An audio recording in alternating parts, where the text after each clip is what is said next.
Terima kasih Yesus untuk kebaikan-Mu sepanjang hidupku.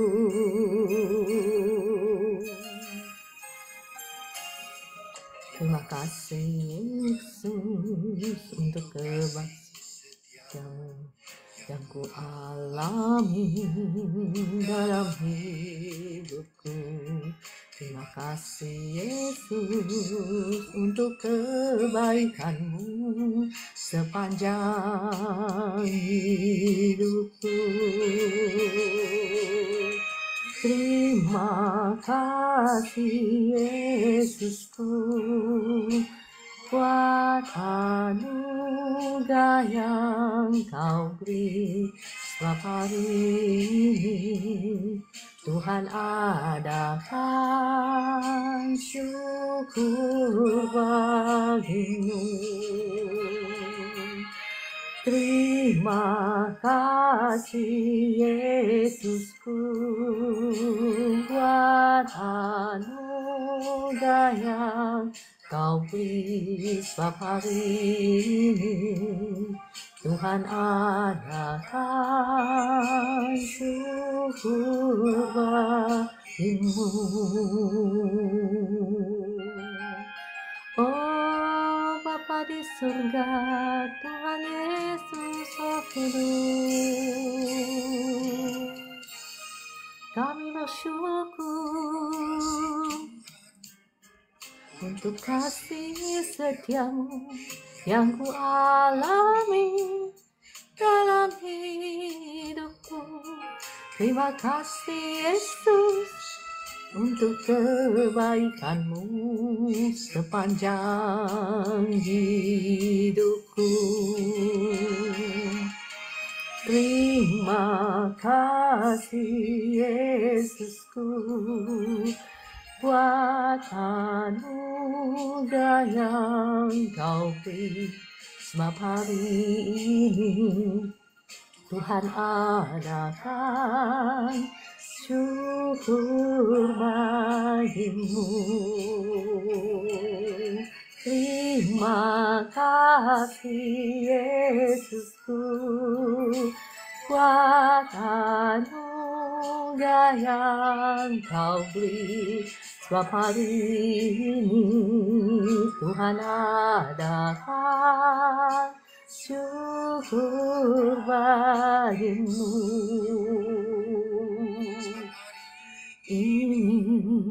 Tuhan adakan syukur bagi-Mu.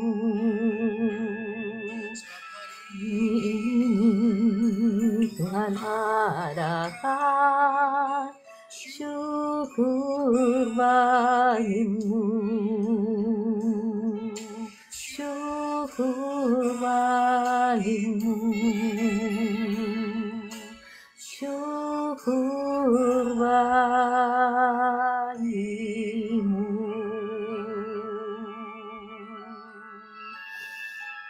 Selamat pagi Bapa di surga, selamat pagi Tuhan Yesus, selamat pagi Roh Kudus. Pagi hari ini kami datang, kami ingin menaikkan puji-pujian kami, ungkapan syukur kami kepadamu untuk segala kebaikan-Mu dalam kehidupan kami, untuk kemurahan-Mu yang Kau tunjukkan dalam hidup kami, untuk kasih setia-Mu, untuk berkat-Mu yang sudah Kau siapkan bagi kami, untuk nafas kehidupan yang Kau sudah berikan.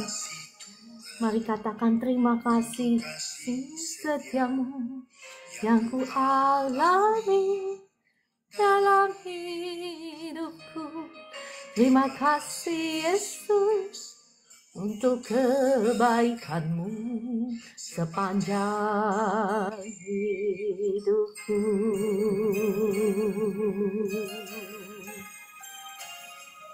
Terima kasih Tuhan untuk kasih setia-Mu yang ku alami dalam hidupku.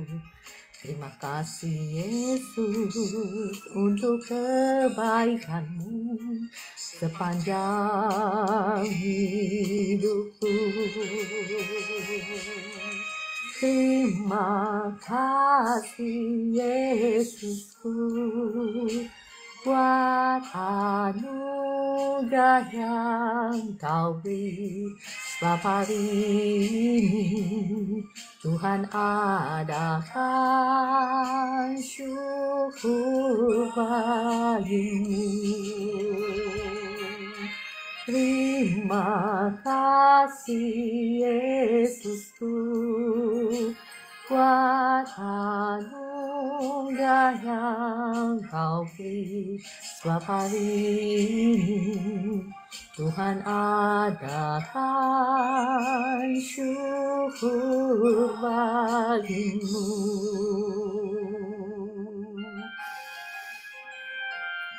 Terima kasih Roh Kudus untuk pagi hari ini. Kami mau kembali mendengarkan suara firman-Mu. Mari Roh Kudus, jamahlah setiap jiwa-jiwa yang ada di live room ini. Segala keberadaan kami mau bawa ke hadirat-Mu. Engkau yang terlebih tahu apa yang kami alami. Kau yang terlebih tahu segala beban, segala masalah kami. Tapi hari ini, saat ini kami mau mengambil keputusan untuk mengucapkan syukur kepadamu. Sebab Tuhan, Engkau rancangan-Mu baik bagi setiap kami. Kami mau bersyukur untuk segala kebaikan-Mu yang sudah Engkau siapkan bagi kami.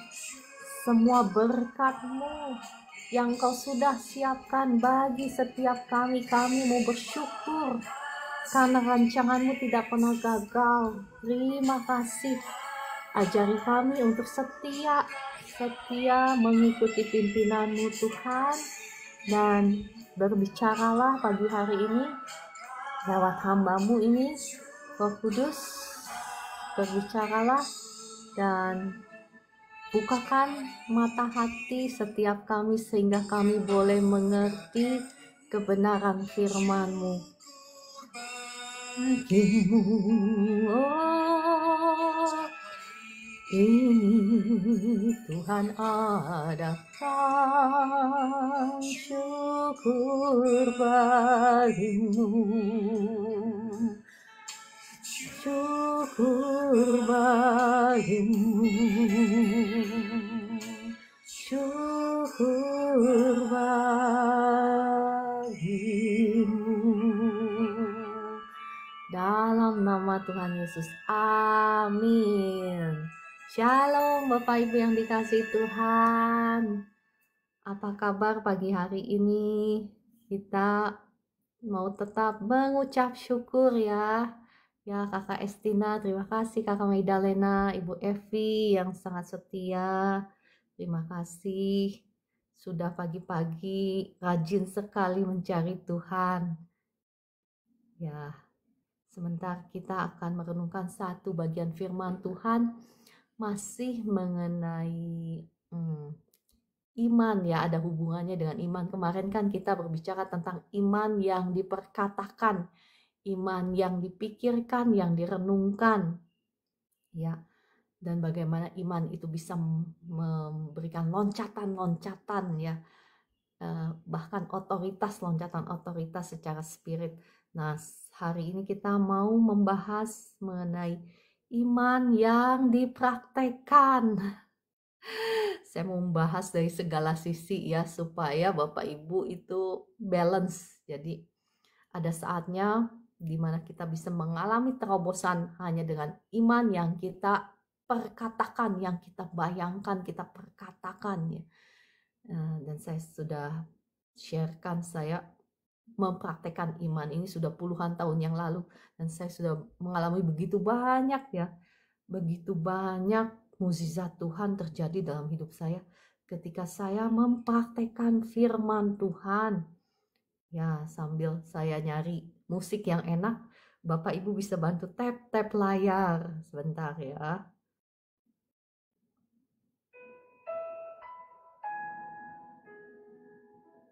Oke.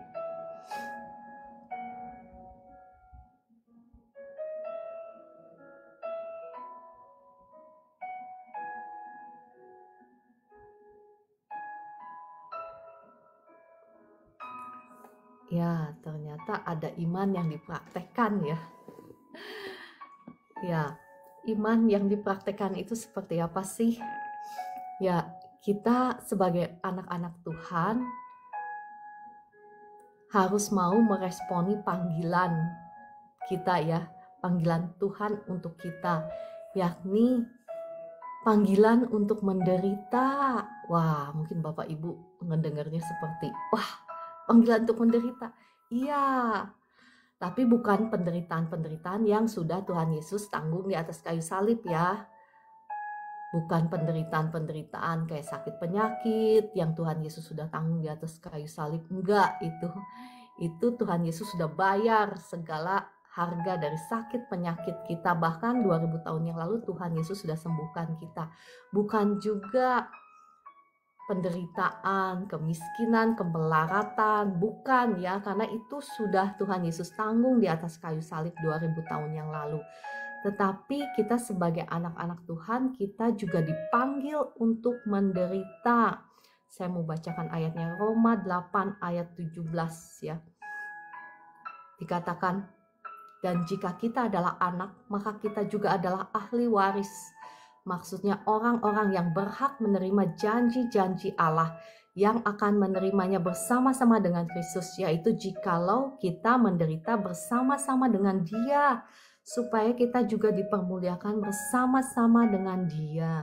Apa sih arti kata dipermuliakan? Dipermuliakan itu ya dihormati, diangkat, dipromosi, ya itu kan arti kata dipermuliakan. Ya, jadi ada iman yang dipraktekkan, bukan hanya iman yang diperkatakan, yang dipikirkan, yang dibayangkan ya, tapi ada juga iman yang dipraktekkan. Ya, kitab Matius 16 ayat 24 berkata, setiap orang yang mau mengikut aku, ia harus menyangkal dirinya, memikul salibnya dan mengikut aku. Ya, mengikut teladannya Kristus. Kristus sudah mati di atas kayu salib ya. Mengorbankan dirinya, nyawanya untuk kita karena kasihnya kepada kita. Demikian pula jikalau kita ingin mengikut Tuhan sungguh-sungguh, ingin mempraktekkan iman kepercayaan kita, kita juga harus meneladani Kristus. Dan Tuhan menjanjikan banyak hal yang luar biasa. Saya akan bahas ya. Untuk orang-orang yang mau mengikuti teladannya Dia. Ya, saya tanya dulu Bapak Ibu yang ada di sini nih, apakah engkau mau terangmu merekah seperti fajar? Ya, apakah saat ini Bapak Ibu ada situasi atau ada aspek dalam kehidupanmu yang masih ada di dalam kegelapan? Ya, saya nggak tahu di dalam kegelapan itu ya, di dalam kesusahan, di dalam penderitaan, di dalam air mata, di dalam dosa, itu adalah kegelapan. Ya, di dalam keadaan putus asa, tidak berpengharapan, itu namanya kegelapan. Ya, apakah engkau mau terangmu merekah seperti fajar dikatakan? Apakah engkau mau lukamu pulih dengan segera? Luka itu ya bisa sakit, bisa ya segala sesuatu yang tidak mengenakan, bisa kesedihan, kesusahan. Dikatakan, apakah lukamu mau pulih dengan segera? Apakah engkau mau kebenaran yang menjadi barisan depanmu? Dan kemuliaan Tuhan dikatakan barisan belakangmu. Kemuliaan Tuhan menjadi barisan belakang kita loh. Kemuliaan Tuhan itu ya yang tadi saya bilang, gak mungkin kita dibilangkan dimuliakan kalau misalnya hidup kita ya sama seperti orang dunia. Misalnya orang dunia susah, kita ikut susah. Orang dunia melarat, misalnya kita melarat. Orang dunia sakit-sakitan, kita sakit-sakitan. Nggak mungkin.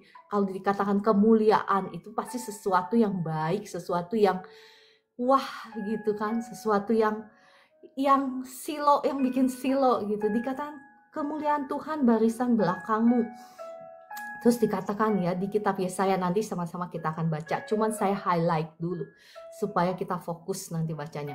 Ketika kamu memanggil Tuhan, Tuhan akan menjawab. Ketika kamu berteriak minta tolong, Tuhan akan berkata, ini aku. Nanti saya akan bahas ada 3 level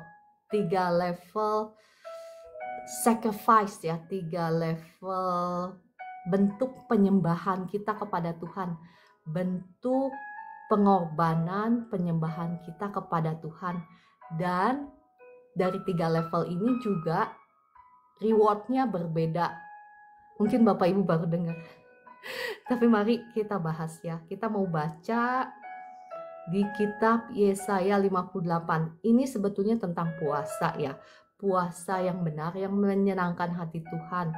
Sebetulnya bukan hanya tentang puasa, tetapi tentang bagaimana kita hidup sebagai orang percaya, bagaimana kita mempraktekkan iman kita lewat perbuatan kita, bagaimana kita merendahkan diri di hadapan Tuhan.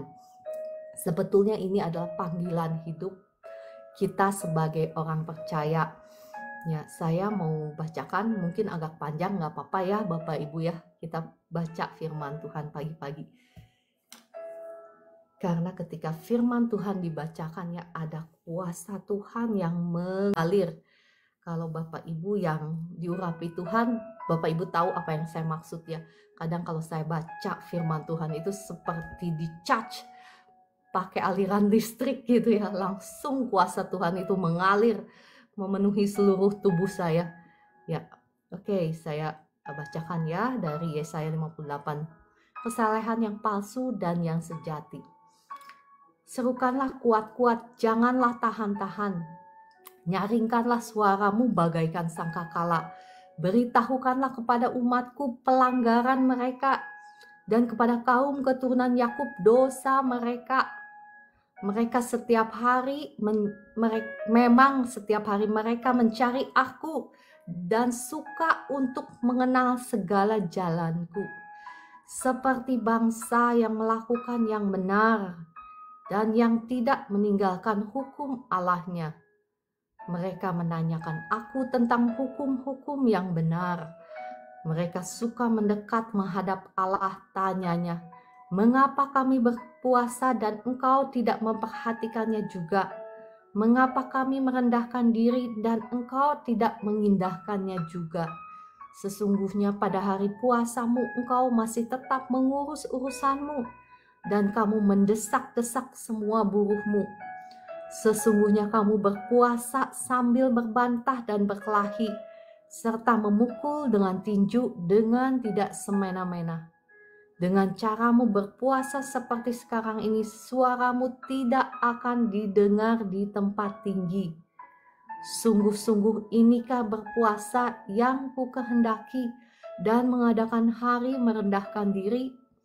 Jika engkau menundukkan kepala seperti gelagah dan membentangkan kain karung dan abu seperti lapik tidur, sungguh-sungguh itukah yang kau sebutkan berpuasa, mengadakan hari yang berkenan kepada Tuhan? Bukan berpuasa yang kuhendaki, ialah supaya engkau membuka belenggu-belenggu kelaliman dan melepaskan tali-tali kuk, supaya engkau memerdekakan orang yang teraniaya dan mematahkan setiap kuk, supaya engkau memecah-mecah rotimu bagi orang yang lapar, dan membawa ke rumahmu orang miskin yang tak punya rumah. Dan apabila engkau melihat orang telanjang, supaya engkau memberi dia pakaian, dan tidak menyembunyikan diri terhadap saudaramu sendiri. Pada waktu itulah terangmu akan merekah seperti fajar, dan lukamu akan pulih dengan segera. Tadi kan yang saya highlight. Maukah Bapak Ibu terangmu itu merekah seperti fajar, dan lukamu akan pulih dengan segera. Kebenaran menjadi barisan depanmu, dan kemuliaan Tuhan barisan belakangmu. Pada waktu itulah engkau akan memanggil dan Tuhan akan menjawab. Engkau akan berteriak minta tolong dan ia akan berkata, ini aku. Ini adalah level pertama ya. Saya mengajak Bapak Ibu melihat level pertama penyembahan kita. Pengorbanan itu sebetulnya penyembahan. panggilan hidup kita sebagai orang percaya adalah menyembah Tuhan. Ketika kita menyerahkan tubuh, jiwa, roh kita kepada Tuhan, menjadi miliknya Tuhan. Dan di sini saya mau highlight, ini level penyembahan pertama saya, pembacaan firman Tuhan sampai di sini. Nanti kalau waktunya cukup, nanti kita akan lanjut ke level penyembahan yang kedua. Dan nanti ada level penyembahan yang ketiga ya. Di sini dikatakan, yang pertama, jikalau kita membuka belenggu kelaliman, ya, Tuhan mengharapkan buah-buah dari pertobatan kita. Bukan hanya saja kita diselamatkan oleh Tuhan, tetapi selama kita masih ada di dunia ini, Tuhan mencari buah-buah kita. Yang pertama yang Tuhan mau kita lakukan adalah apa? Membuka belenggu kelaliman. Maksudnya apa sih? Maksudnya ya, kelaliman itu kejahatan. Nah, kita mau periksa dari hidup kita dulu terlebih dahulu. Apakah ada belenggu-belenggu kejahatan yang belum kita lepaskan? Apakah ada perbuatan-perbuatan kejahatan yang sudah menjadi habit, yang sudah menjadi kebiasaan hidup kita yang belum kita putuskan? Mari Bapak Ibu kita selidiki. Mungkin seolah-olah dosanya kecil, misalnya selalu berpikir negatif tentang orang, itu juga dosa. Ya, itu juga membuka pintu bagi si jahat untuk berkuasa dalam hidup kita. Ya, dan si jahat itu hanya mencuri, membunuh, membinasakan hidup kita. Ya, biasanya mulai dari pikiran negatif dulu. Negatif sama orang itu. Orang itu maksudnya begini-begini. Padahal orang itu nggak punya maksud seperti itu. Bisa. Ya, ini juga mantan yang sudah bertobat. Ya, misal kita memperlakukan ya orang dekat kita dengan tidak baik. Misalnya memperlakukan orang yang paling dekat, ya, yang paling dekat itu sebetulnya ya orang tua kita, ya anak-anak kita. Ketika kita berlaku tidak adil, misalnya seharusnya kita sebagai anak itu kita menghormati orang tua kita pada saat mereka sudah berumur, ya. Memang kewajiban kita untuk ya berbalas budi kepada orang tua kita misalnya. Tetapi kita karena kesibukan kita, misalnya kita ya tidak meluangkan waktu untuk orang tua kita, ya itu juga salah satu bentuk kelaliman. Ya, banyak sekali contoh-contohnya ya, saya tidak akan membahas semuanya. Tetapi kita mau minta Roh Kudus selidiki ada hal-hal apa, belenggu-belenggu dosa apa yang belum dilepaskan dalam hidup Bapak Ibu. Misalnya pikiran-pikiran yang tanda kutip ya, yang negatif ya, negatif itu Bapak Ibu masih dikuasai oleh roh najis ya. Itu sangat fatal kalau saya bilang ya, karena kalau Bapak Ibu tahu dunia roh itu dunia roh yang paling berkuasa itu bekerja lewat roh itu, roh najis itu yang merusak, bukan hanya saja menghancurkan kehidupan Bapak Ibu ya, tapi juga dia mencuri kehidupan sampai anak cucu itu yang paling jahat. Jadi kita mau dilepaskan. Nanti saya sebentar di akhir acara saya akan doakan ya untuk melepaskan belenggu-belenggu dosa. Tapi Bapak Ibu juga harus mau hidup di dalam kekudusan, karena nggak cukup kita lepaskan, kita bebaskan, kita usir roh pengganggunya, tetapi kita juga harus mau hidup di dalam kebenaran. Kita juga harus mau berdoa, berperang di dalam doa-doa kita supaya si roh jahat itu nggak masuk lagi dan berkuasa lagi dalam hidup kita, karena itu roh jahat yang paling itu ya, kalau dalam dunia roh itu mereka yang paling yang paling kekuatannya, tingkatan rankingnya yang paling tinggi. Jadi kuasanya juga paling tinggi kalau sudah menguasai orang. Nah, kita juga bisa membuka belenggu kelaliman terhadap orang lain seperti yang saya lakukan. Nanti saya akan doakan, bebaskan orang-orang yang terbelenggu. Nah, ini yang Tuhan mau kita lakukan. Sebetulnya Bapak Ibu juga sudah dikasih kuasa untuk melakukan hal seperti itu, ya. Tetapi kita harus membebaskan diri kita sendiri dari setiap belenggu-belenggu itu. Jadi kita bisa membebaskan orang lain. Kalau kita masih terbelenggu, ya bagaimana kita bisa membebaskan orang lain. Yang kedua, melepaskan tali-tali kuk. Ya, maksudnya apa? Ya, di kitab Yesaya 58 ini ya yang saya bahas, yang tadi di ayat, ya mungkin Bapak Ibu bingung saya bahas di ayat keberapa. Ya, saya highlight tadi kan kita baca Yesaya 58 ayat 1 sampai 9 ya. Dan saat ini kita sedang membahas Yesaya 58 ayat 6, cuman kalimat per kalimat ya. Melepaskan tali-tali kuk itu maksudnya membebaskan orang lain dari beban-beban masalah mereka. Ya, mari Bapak Ibu kita mau belajar peduli terhadap orang lain. Ya, kalau bisa kita membantu orang lain ya kita bantu gitu. Ya, ini maksudnya melepaskan tali-tali kuk, tali-tali perhambaan ya, memerdekakan orang yang teraniaya.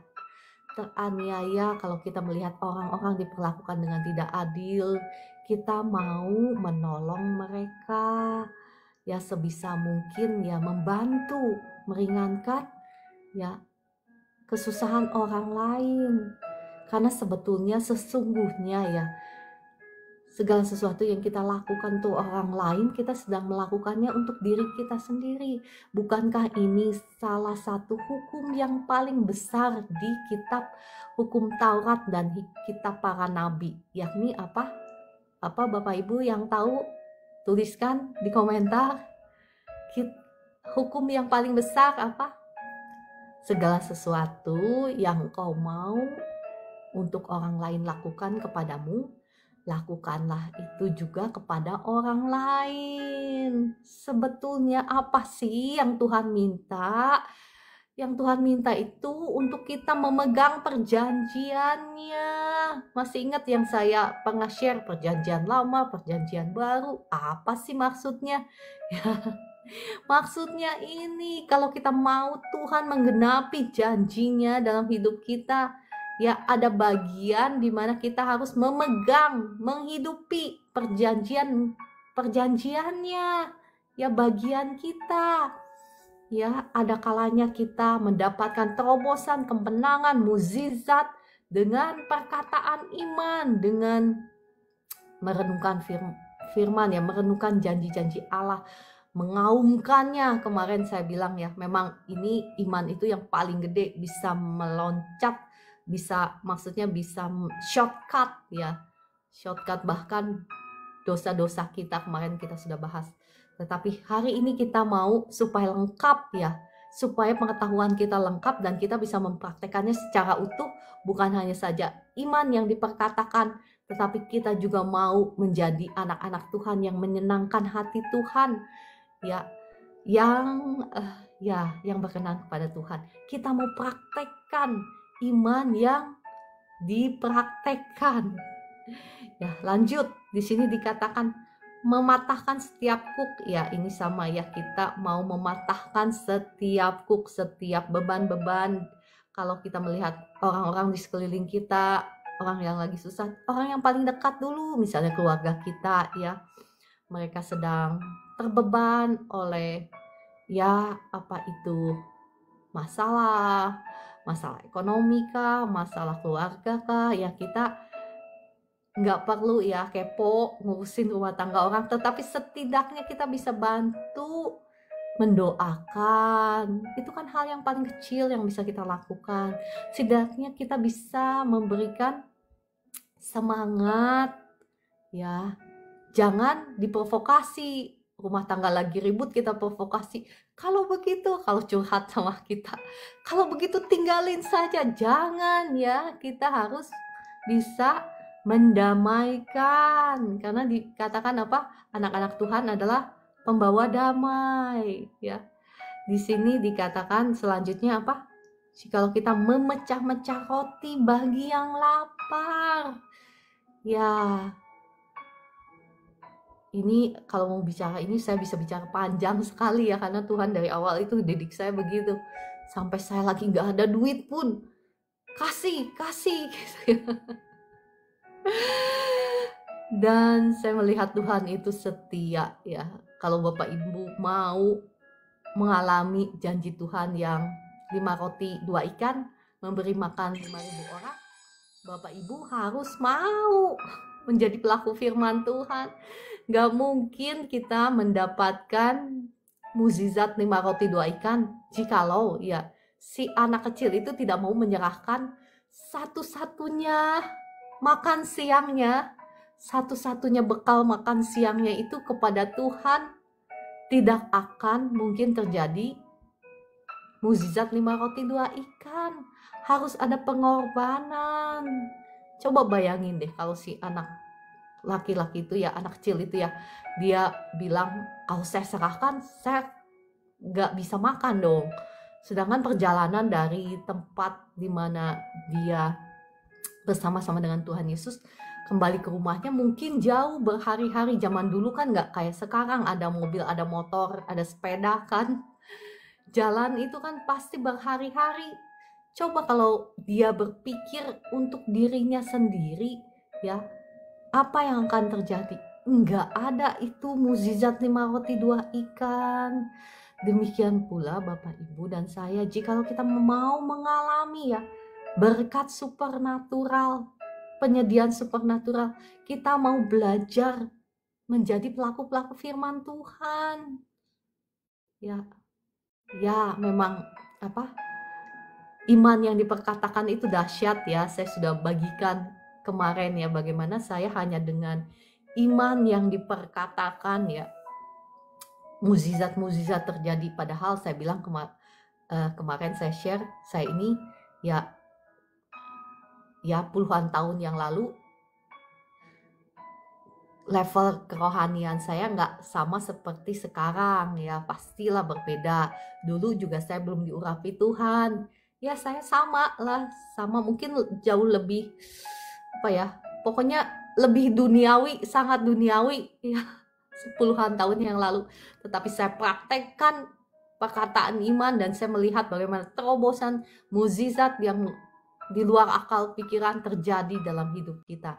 Tetapi saya mau mengajak Bapak Ibu itu ya, kita ini bukan hanya nerima mukjizat, nerima pertolongan Tuhan ya, tapi kita mau naik level.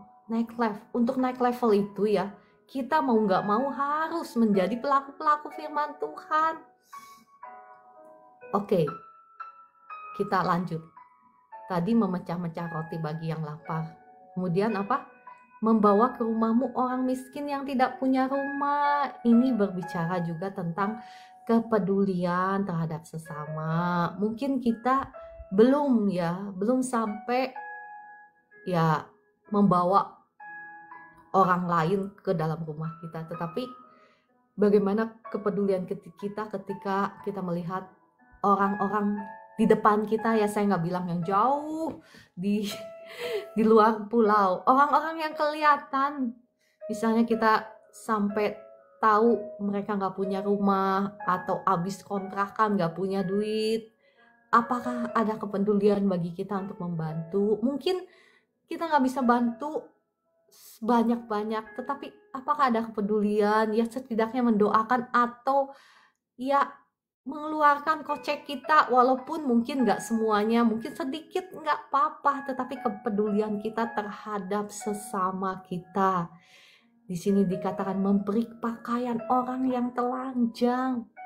Dalam versi New King James Version-nya itu ya, ini baik sekali versinya itu ya. And not hide yourself from your own flesh. Dikatakan arti bahasa Inggrisnya, bahasa Indonesianya itu, dan tidak bersembunyi terhadap ya dirimu sendiri. Sebetulnya ketika kita memberi pakaian kepada orang yang nggak punya pakaian, itu kita sedang memberi pakaian kepada diri kita sendiri. Itu pemahaman firman Tuhan yang lebih dalam ya. Jadi sesungguhnya ketika kita berbuat baik kepada orang lain, kita sedang berbuat baik terhadap diri kita sendiri. Karena kita ini adalah satu tubuh. Kita harus naik ke level di mana kita melihat kita ini satu tubuh. Ya, kalau tangannya sakit, kepalanya juga sakit. Kalau kakinya sakit ya, tangannya juga sakit. Jadi kita mau melakukan segala sesuatu kepada orang lain ya, seperti kita ingin diperlakukan oleh orang lain. Ini sebetulnya hukum ya, summary dari semua hukum firman Tuhan ya. Karena ketika kita mengasihi orang lain, kita sedang mengasihi Tuhan. Karena firman Tuhan, kata kitab Yohanes, kita tidak mungkin mengasihi Tuhan yang gak kelihatan kalau kita tidak bisa mengasihi orang yang kelihatan. Dan untuk ini semua ya, ketika kita mau menjadi pelaku-pelaku firman Tuhan yang tadi barusan saya bacakan ini ya, dengan setia ya, karena firman Tuhan itu menguji ya, firman Tuhan itu menguji ya.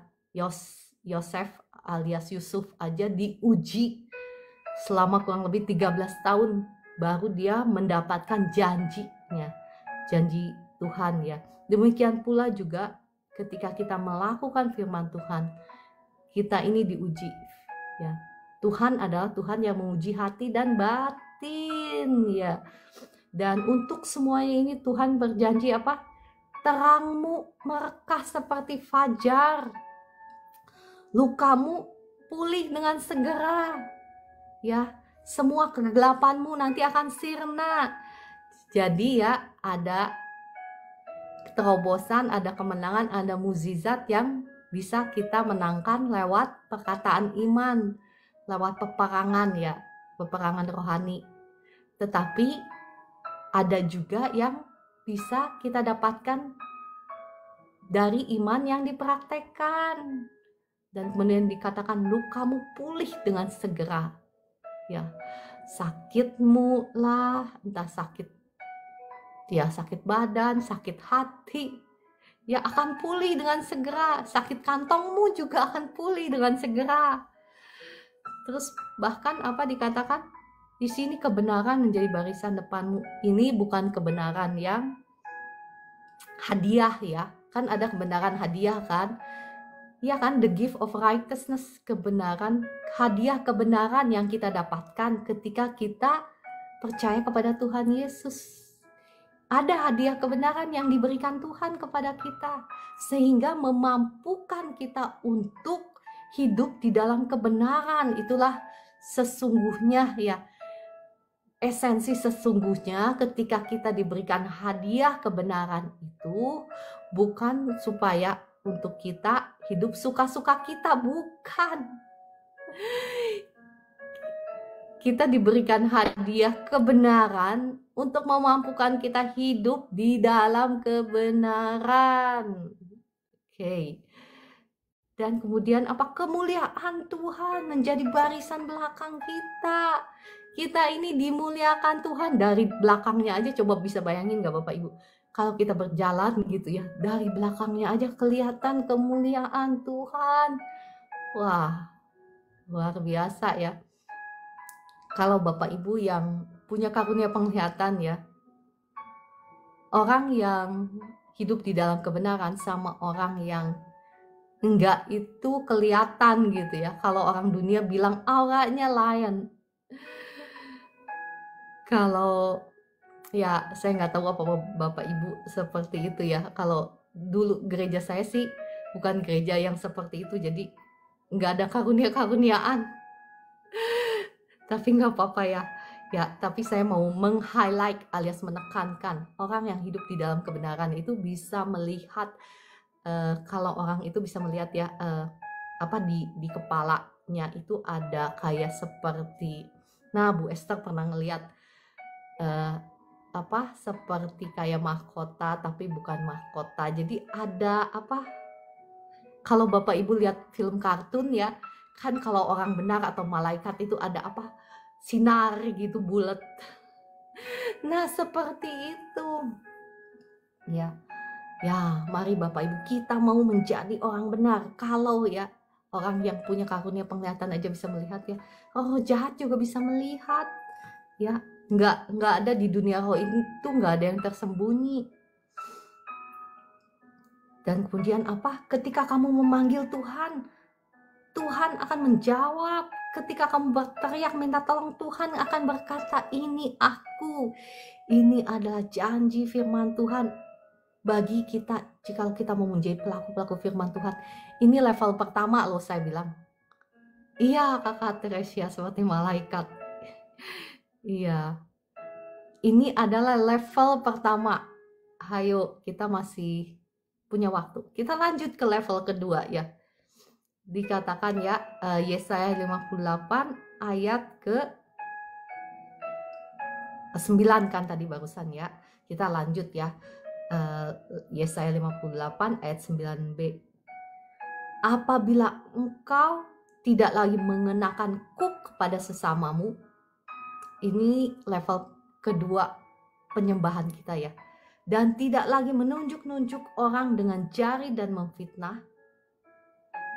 Ayat ke-10, apabila engkau menyerahkan kepada orang lapar apa yang kau ingini sendiri, dan memuaskan hati orang yang tertindas,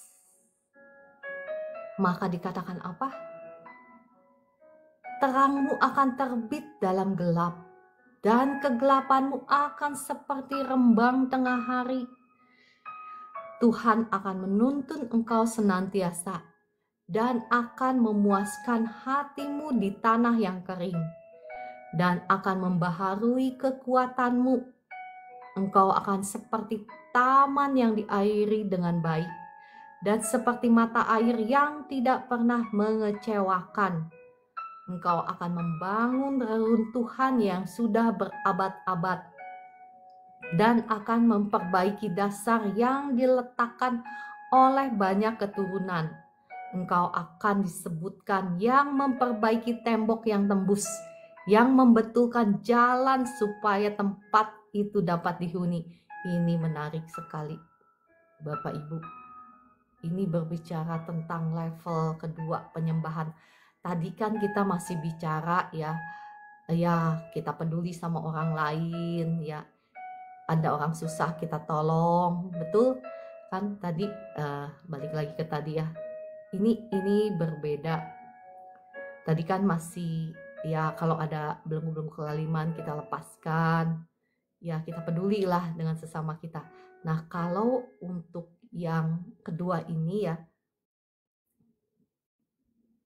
ini ada tingkatan yang lebih dalam. Kenapa? Karena kita sendiri mau menyerahkan kepada orang lain apa yang kita ingini sendiri. Ini bicara tentang menyangkal diri, memikul salib, dan mengikut Tuhan ya.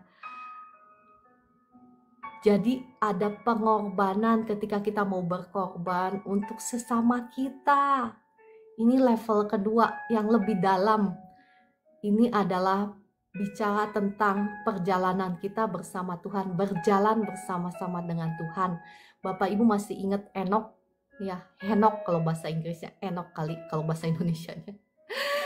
Yang dimana dia dikatakan di firman Tuhan, kalau dalam versi New King James Version-nya seperti ini ya.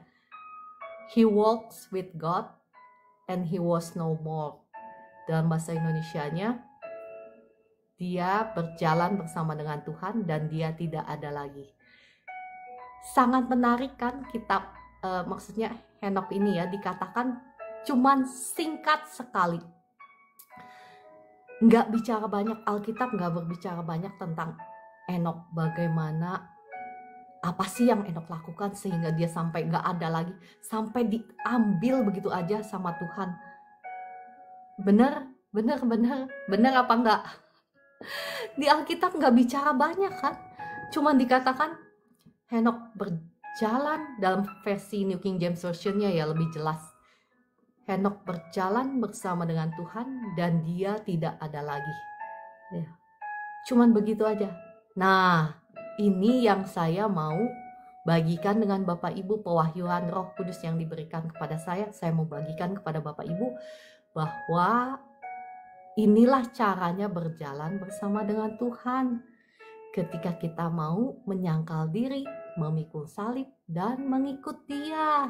Nah, itulah yang Enok lakukan. Ya, dia berjalan bersama-sama sampai dia benar-benar bersatu dengan Tuhan. Ya, sampai akhirnya ya dia diangkat, tidak mengalami kematian. Kalau dalam kitab Ibrani dikatakan oleh iman Henok tidak mengalami kematian, tetapi diangkat Tuhan ya. Nah, makanya tadi saya katakan di awal, ada iman yang kita katakan, yang kita bayangkan, yang kita aumkan ya. Walaupun dengan iman itu tok ya, dengan perkataan iman itu kita bisa mengalami mukjizat-mukjizat, terobosan ya yang luar biasa, yang gak mungkin jadi mungkin kan. Kemarin saya bilang iman itu ya, mukjizat itu kita bisa mengalami mukjizat tanpa batas selama kita bisa percaya ya.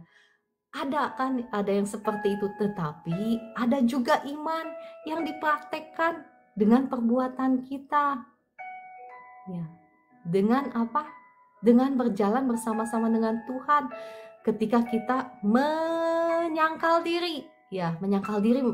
Contohnya apa? Misalnya di sini dikatakan menyerahkan kepada orang lapar apa yang kau ingini sendiri. Ya Tuhan ngajarin saya ini itu firman Tuhan yang bukan knowledge only. Saya sudah ngalamin ya. Jadi saya bagikan kepada Bapak Ibu semua. Ya Tuhan awal-awal mendidik saya seperti itu. Saya juga pengen gitu ya, saya juga pas-pasan, itu yang saya punya gitu ya, Tuhan suruh kasih. Ya kalau cuman perasaan ya kita bisa nolak, mungkin itu bukan suara Tuhan, itu mungkin suara saya sendiri, atau itu mungkin belas kasihan saya sendiri. Tetapi kalau sudah sampai kasih, jelas sekali ya Tuhan nyuruhnya, ya saya juga nggak bisa nolak gitu. Kalau Tuhan udah suruh dengan jelas gitu ya, ya mungkin ada baiknya juga ya Bapak Ibu kalau nggak ngedenger suara dengan jelas gitu dari Tuhan. Jadi kalau nolak nggak apa-apa, karena kan ya orang nggak denger dengan jelas, betul kan?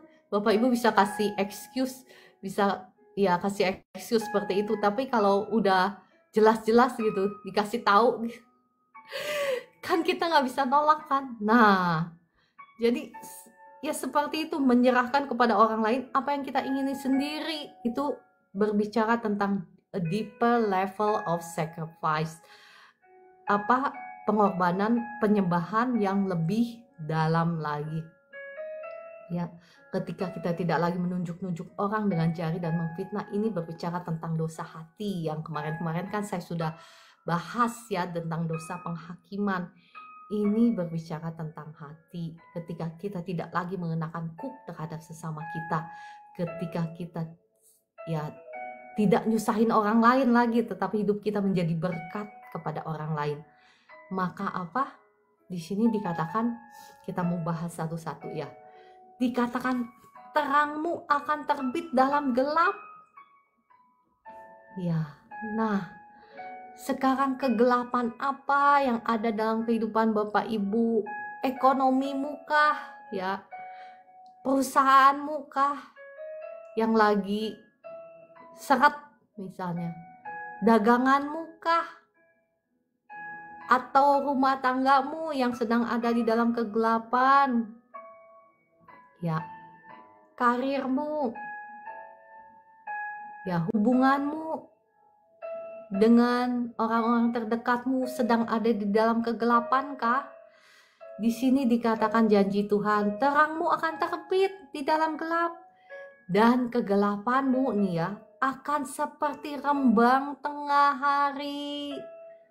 Wah, Bapak Ibu akan menjadi orang-orang yang dikatakan di kitab Yesaya 60 ayat 1. Bersinarlah ya, sebab terangmu sudah datang. Ya. dunia ini akan semakin gelap, dikatakan di kitab Yesaya 60 ayat 1, tetapi engkau dan saya, kita akan bersinar semakin terang ya. Bersinar itu ya, saya bisa saksikan ya, Tuhan itu luar biasa, Tuhan itu menggenapi janji firman-Nya. Masalah apapun ya, termasuk dalam keluarga, dalam rumah tangga, ya dalam ekonomi, tidak ada yang terlalu sulit bagi Tuhan. Ya, tapi kita juga harus mau menjadi pelaku-pelaku firman Tuhan. Ya kalau mau saya saksikan banyak lah, rumah tangga juga sama yang gak mungkin bisa menjadi mungkin. Hati yang keras, misalnya engkau punya suami hatimu keras, misal ya, hatinya keras, udah gitu mungkin terbelenggu dengan wewe gombel misal ya, atau will ya, wanita idaman lain. Atau engkau kalau misalnya engkau punya istrimu yang dicuri oleh pria idaman lain dan lain sebagainya. Ya itu kan tadi kan saya sudah ngomong di awal, itu roh dalam tingkatan roh jahat, itu roh jahat yang paling kuat ya, yang paling punya otoritas yang kuasa yang paling kuat. Kalau udah dicengkram oleh roh tersebut susah lepas. Tapi Tuhan sanggup melepaskannya ya.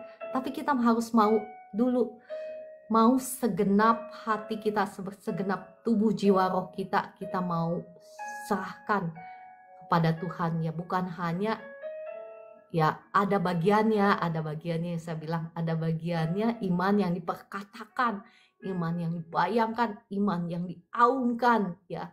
Yang kemarin saya sudah share, waktu saya puluhan tahun yang lalu, saya belum diurapi Tuhan, saya masih ya sangat duniawi pun saya mengalami terobosan, saya mengalami kemenangan, saya mengalami mukjizat, dan banyak, bukan sekali aja kan. Kalau Bapak Ibu dengar kesaksian saya, dari mulai kesembuhan, dari mulai ekonomi, dari mulai bisnis, saya mengalami itu hanya dengan perkataan iman.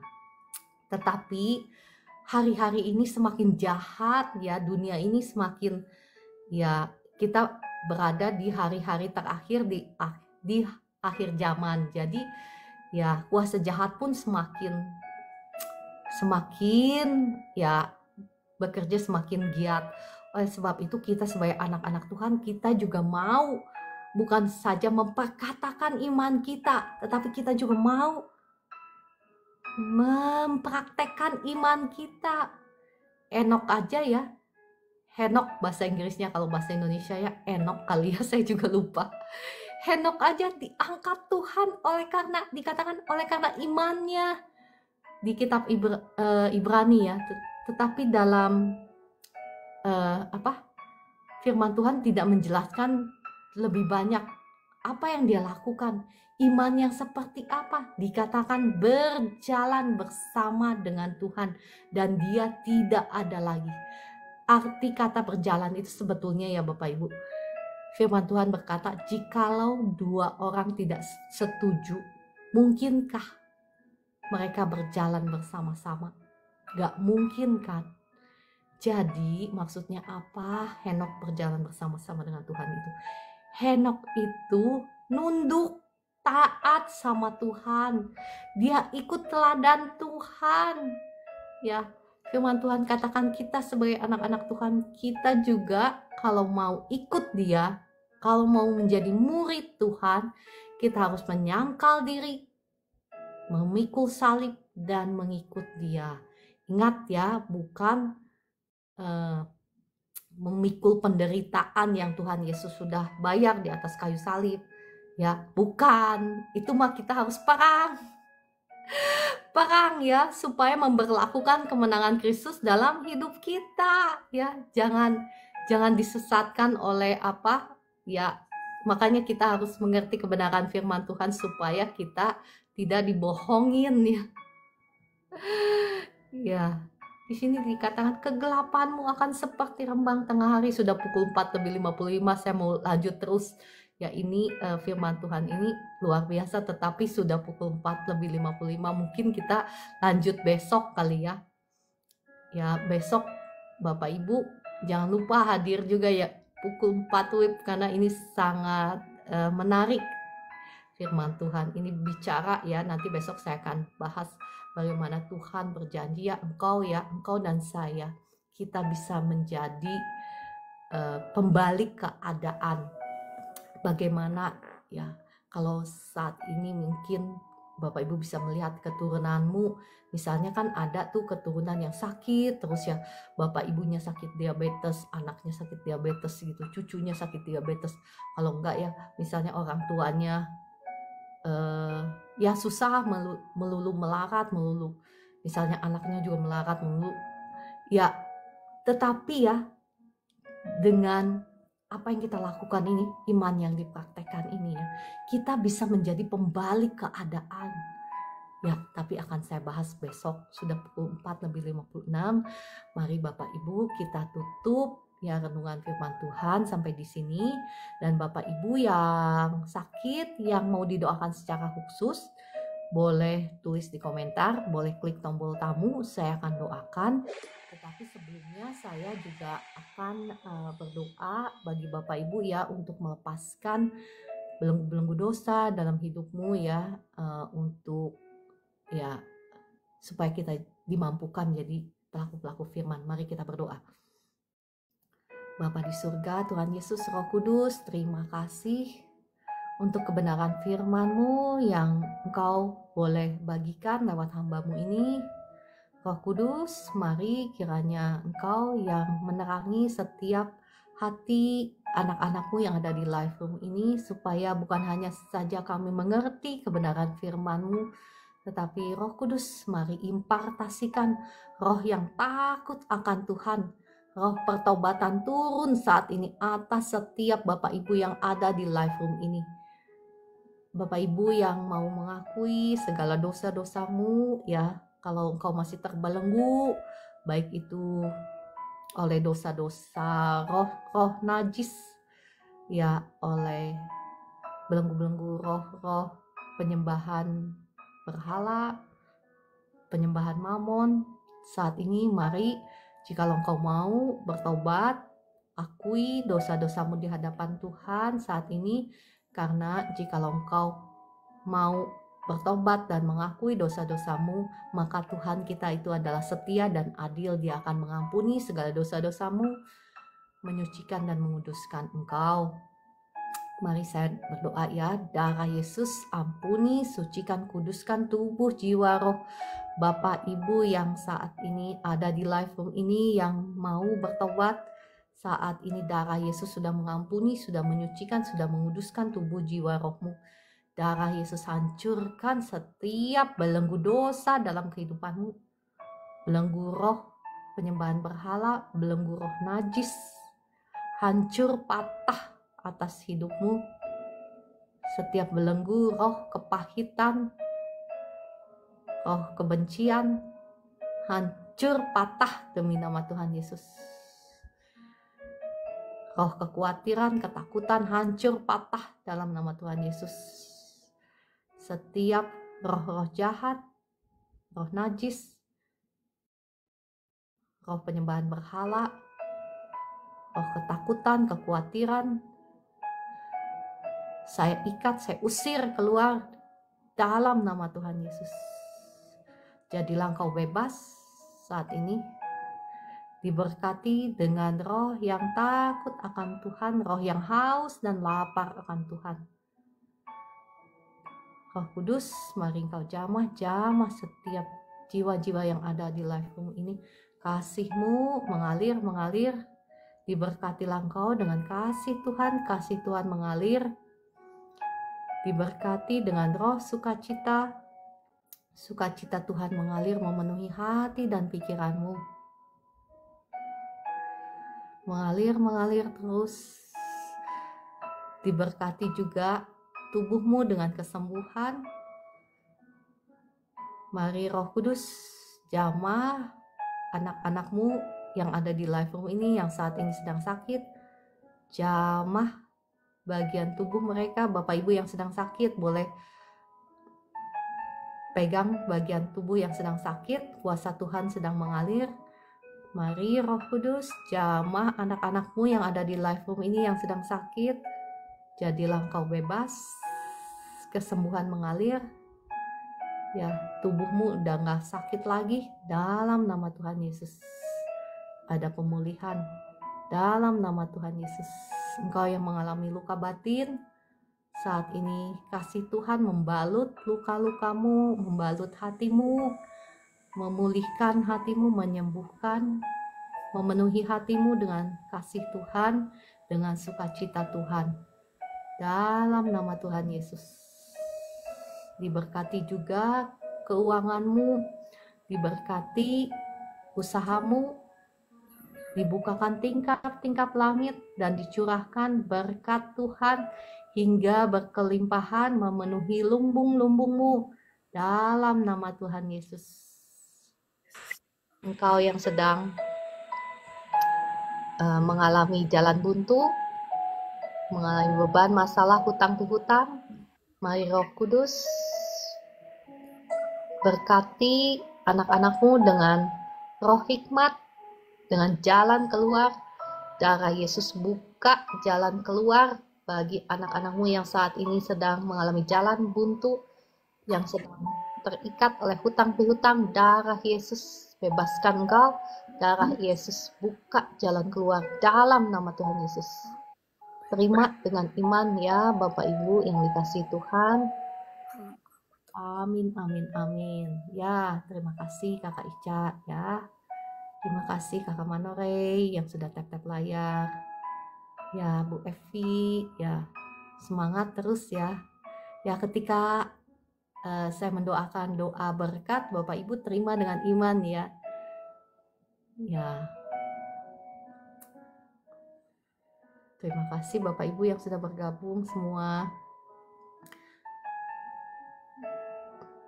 Jikalau Bapak Ibu ada yang mau didoakan secara khusus, boleh klik tombol tamu, tuliskan di komentar ya. Sakitnya sakit apa? Bapak Ibu yang mau turun duluan, monggo silahkan. Ya. Ya, Ibu Nawati tadi sudah didoakan ya kalau masalah ekonomi. Darah Yesus buka jalan berkat untuk Ibu Nawati. Tidak ada yang mustahil ya. Ibu Esther mungkin bisa kasih kesaksian ya. Waktu doa berkat Ibu Esther, apa yang Ibu Esther lihat, mungkin itu bisa membangun iman Bapak Ibu yang ada di sini. Bu Esther monggo silahkan. Bu Esther kan penglihatannya tajam ya. Boleh kasih kesaksian. Jadi Bapak Ibu yang ada di sini yang khususnya yang sedang mengalami masalah ekonomi bisa dibangun imannya Bu Esther. Puji Tuhan Bu, hari ini waktu doa berkat ya, saya mengalami saya tidak mengalami penglihatan, saya tidak dikasih Tuhan penglihatan apa, tapi urapan Tuhan itu saya rasakan turun dari kepala sampai kaki, dan saya percaya itu kuasa doa itu akan mengubah saya dan juga semua orang yang ada di sini. Puji Tuhan, terima kasih untuk doa-doa Bu Cindy, terima kasih untuk pelayanan Bu Ciara. Amin. Terima kasih Bu Esther. Bu Esther boleh saksikan yang kemarin-kemarin Bu Esther saksikan ke saya supaya yang ada di sini dibangun bahwa ketika doa itu harus diimani, karena kalau dalam dunia roh kan bisa kelihatan kayak Bu Esther kemarin cerita ada tangan yang Bu Esther cerita itu loh.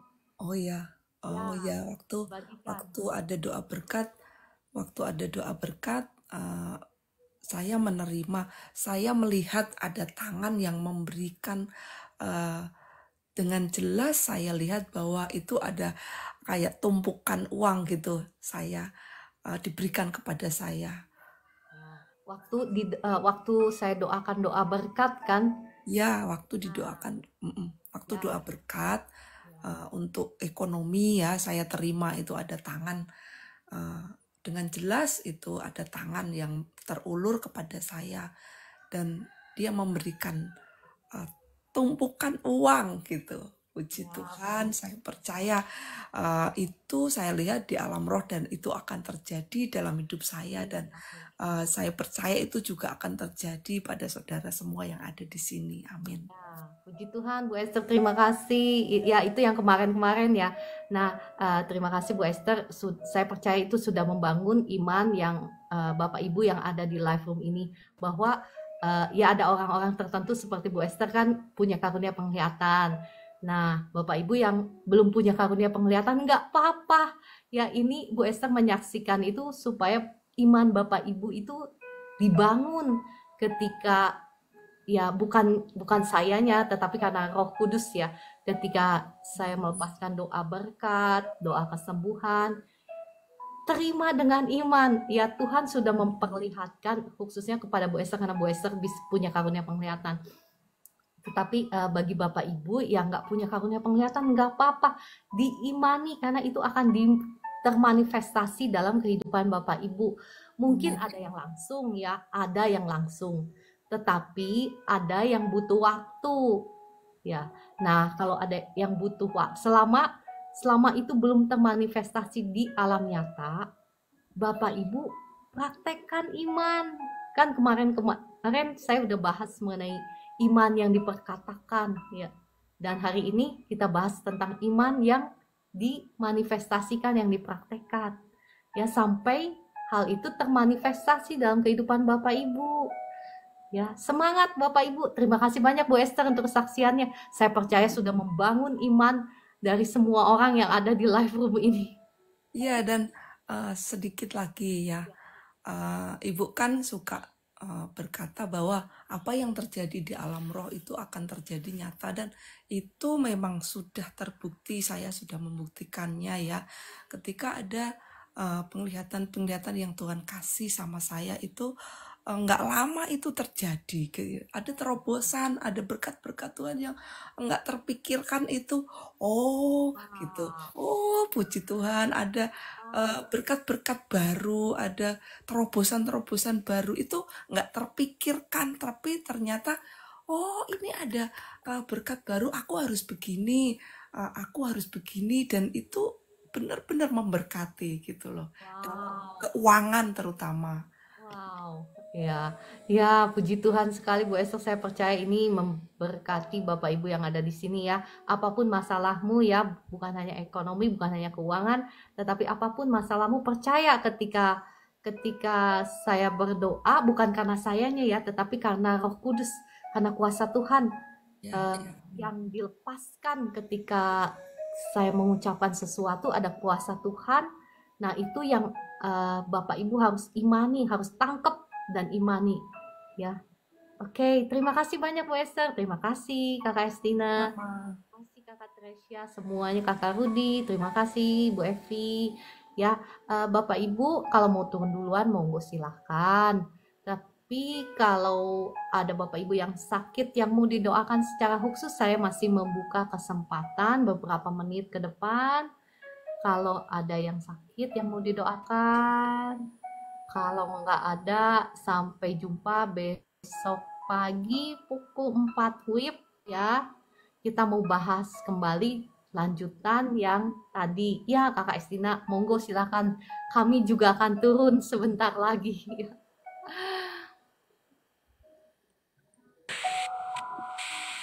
Oh, Kakak Nancy ya. Kakak Nancy-nya saat ini ada di sini nggak, anak Nancy? Bu Sonya, kalau ada bisa dipanggil naik ke atas untuk didoakan ya, Bu Sonya.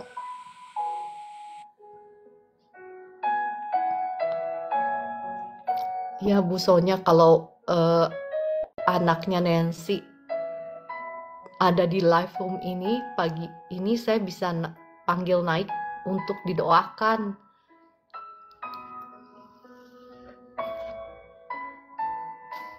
Coba saya lihat tamu ya. Tetapi kalau Bapak Ibu yang mau didoakan secara khusus harus klik tombol tamu. Ya, kalau nggak ada nggak apa-apa lah ya, kita berdoa aja ya Bu Esther ya, untuk Nancy. Ya Bapa di surga, mohon belas kasihan-Mu atas Ibu Nancy, atas anak Nancy. Mohon belas kasihan-Mu turun atas Nancy. Darah Yesus, ampuni, sucikan, kuduskan tubuh jiwa rohnya Nancy, ya anak Nancy. Hancurkan, patahkan setiap belenggu kutuk dosa, kutuk sakit penyakit atas Nancy, hancur, patah oleh darah Yesus. Setiap roh jahat, roh sakit, kanker, aku usir keluar dalam nama Tuhan Yesus. Jadilah engkau bebas, sembuh, pulih dalam nama Tuhan Yesus. Ya, kalau ada kepahitan, Bu Sonya tolong kasih tahu anaknya dilepaskan dulu ya kepahitannya ya. Kalau ada hal-hal yang memang belum dibereskan di hadapan Tuhan untuk anak Nancy, minta dibereskan dulu.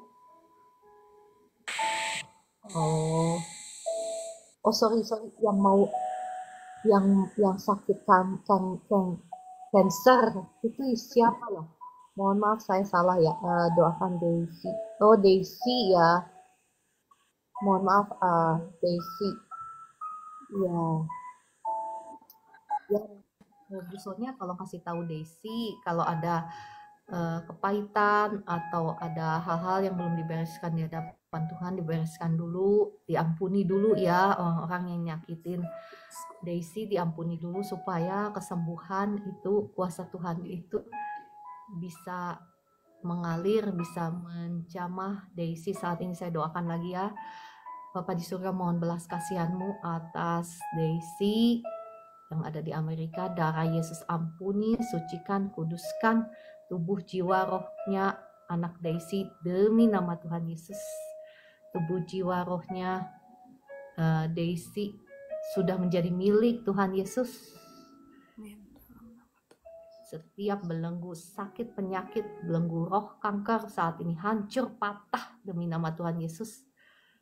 Saya usir keluar roh kanker, keluar dari tubuhnya Daisy, karena Daisy sudah menjadi milik Tuhan Yesus. Saat ini kesembuhan mengalir, menjamah anak Daisy.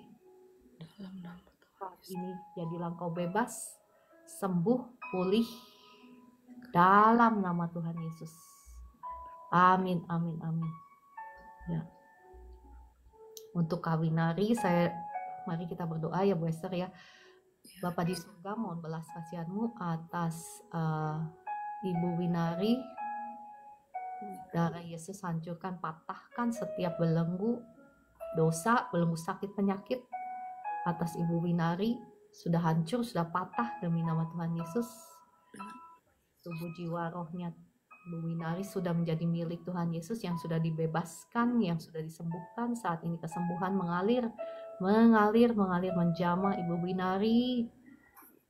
Saat ini batuknya keluar dalam nama Tuhan Yesus. Bila engkau sembuh, engkau pulih dalam nama Tuhan Yesus. Kesembuhan mengalir atas Ibu Winari dalam nama Tuhan Yesus. Untuk Kak Jeju ya, saya doakan ya secara khusus ya. Yuk Bu Esther, mari kita berdoa. Bapa di surga, mohon belas kasihan-Mu atas Kak Jeju. Belas kasihan-Mu turun atas Kak Jeju. Darah Yesus ampuni, sucikan, kuduskan tubuh jiwa rohmu. Hancurkan setiap belenggu kutuk dosa, kutuk langit tembaga, kutuk masa depan, kutuk kegagalan. Saat ini sudah hancur, sudah patah atas hidupmu demi nama Tuhan Yesus. Saya usir setiap roh jahat pencuri berkat-Mu keluar dalam nama Tuhan Yesus. Saya melepaskan berkat Tuhan atas Kak Jeju, berkat atas hidupmu, atas rumah tanggamu, atas usahamu. Ya, segala pekerjaan tanganmu dibuat menjadi berhasil dalam nama Tuhan Yesus. Berkat hikmat, marifat juga turun atas engkau dalam nama Tuhan Yesus. Kak Jeju, serahkan tubuh jiwa rohmu menjadi milik Tuhan ya, menjadi persembahan untuk Tuhan. bukan lagi untuk melakukan untuk ya diri sendiri, tetapi kita mau hidup kita ini menjadi ya menjadi persembahan bagi Tuhan. Jikalau kita menyerahkan tubuh jiwa roh kita bagi Tuhan, seperti yang tadi ya firman Tuhan saya bagikan, maka kita akan bersinar. Yesaya 60 ayat 1 akan terjadi bagi hidupmu. Kita akan bersinar di tengah kegelapan dunia. Ya, misalnya di tengah ekonomi yang pada bertumbangan, kita tetap bersinar. Ya, ada caranya Tuhan untuk memberkati anak-anaknya yang setia kepadanya. Ya. Oke, kalau gitu, kalau nggak ada lagi, terima kasih Ibu Esther yang sudah mendoakan, yang sudah bersaksi ya, yang sudah membangun iman, Ya, Bu. iman Bapak Ibu semua yang ada di sini. Ya, kita berdoa untuk Kak Stefanus ya Bu Esther, satu lagi ini kasihan sakit gagal ginjal, cuci darah 2 kali seminggu.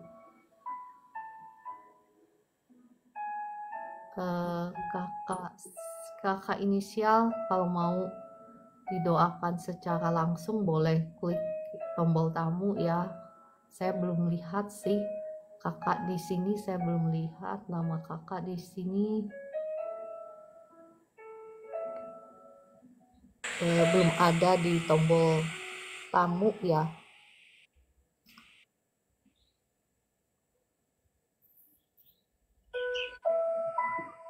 Kakak inisial ya, apakah mau didoakan secara khusus? Kalau enggak ya nggak apa-apa ya, kita berdoa aja ya. Bedanya didoakan secara khusus dengan enggak itu apa sih? Ya kalau dinaikkan ke atas itu biasanya Roh Kudus kadang suka memberikan pewahyuan kalau memang ada hal-hal yang harus dibereskan sebelum didoakan gitu. Bedanya cuma itu aja sih ya.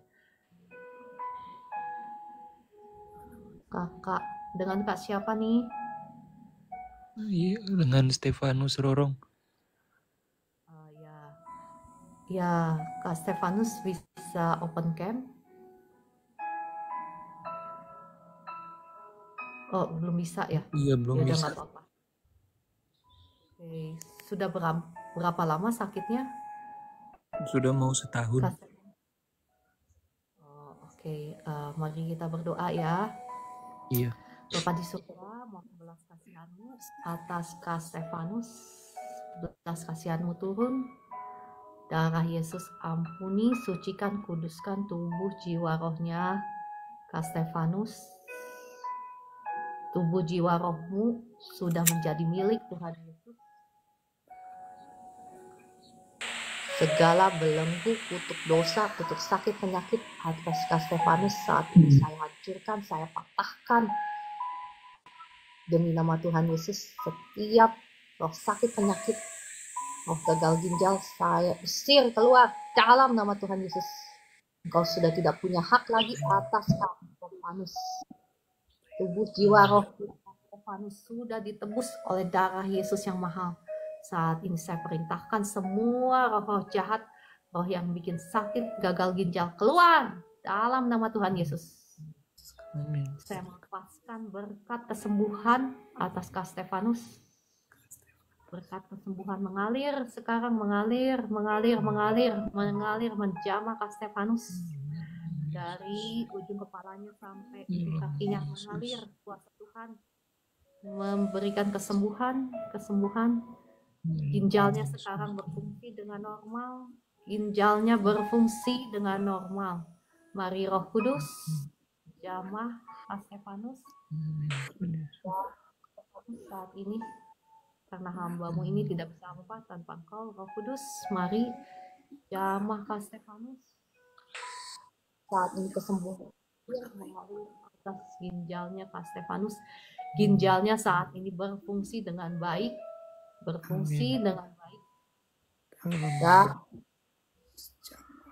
ada pemulihan saat ini. Sekarang badanmu juga udah nggak lemes lagi. Kuasa Tuhan mengalir terus Mari Roh Kudus, Engkau curahkan kuasamu lebih dahsyat lagi, mengalir, mengalir, mengalir, mengalir, membebaskan, memulihkan Kak Stefanus dengan sempurna. Ya, Bukan ya. Yesus. Kak Stefanus, apa yang kakak rasakan setelah didoakan? Ya. Kenapa kak? Apa yang Kak Stefanus rasakan setelah didoakan? Ada agak lega sedikit. Badanmu gimana sekarang? Tadi sebelum didoakan dan sesudah didoakan, apa rasanya, perbedaannya apa? Ini udah fresh. Udah enggak sama dengan tadi. Udah apa? Sudah berbeda. Tidak sama seperti tadi. Udah ringan ya badannya ya? Iya. Ya, puji Tuhan ya. Itu kuasa Tuhan yang sudah menjamah Kak Stefanus.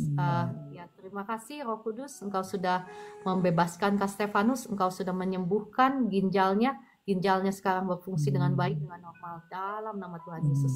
Dalam nama Yesus, amin. Ya, Kak Stefanus banyak mengucap syukur ya sama Tuhan.